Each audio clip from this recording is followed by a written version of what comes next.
চিৰাং জিলাৰ বিজনী মহকুমাৰ অন্তৰ্গত মানাহ ৰাষ্ট্ৰীয় উদ্যানৰ সীমান্তৱৰ্তী অঞ্চল ১ নং দৈলংঝাৰ গাঁৱত নিৰ্মাণাধীন পানী যোগান আঁচনিৰ কেন্দ্ৰৰ কাম দীৰ্ঘদিন ধৰি বন্ধ হৈ থকাত স্থানীয় ৰাইজৰ মাজত অসন্তোষৰ সৃষ্টি হৈছে।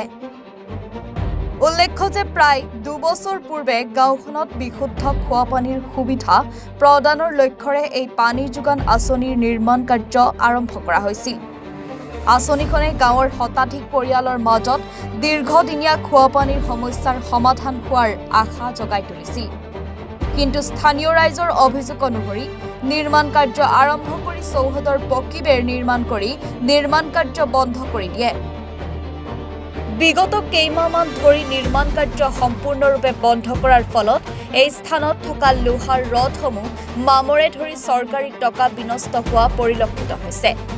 ফলস্বৰূপে নিৰ্মাণস্থলী চৌদিশে জংঘলে আৱৰি ধৰিছে আৰু আধৰুৱা অৱস্থাত পৰি আছে বিভিন্ন আন্তঃগাঁথনি। স্থানীয় ব্যক্তিসকলে কয় যে আঁচনিৰ কাম সম্পূৰ্ণ হ'লে গাঁওখনৰ বিশুদ্ধ খোৱা পানীৰ সংকট বহুখিনি লাঘৱ হ'ব। সেয়েহে বন্ধ হৈ থকা কাম পুনৰ আৰম্ভ কৰি শীঘ্ৰেই সম্পূৰ্ণ কৰাৰ বাবে সংশ্লিষ্ট বিভাগীয় কৰ্তৃপক্ষৰ ওচৰত জোৰ দাবী জনাইছে ১ নং দৈলংঝাৰ গাঁৱৰ ৰাইজে। আমাৰ ১ নং দৈলংঝাৰত ঘর, আমি ১ দৈলংঝারের মানুষ।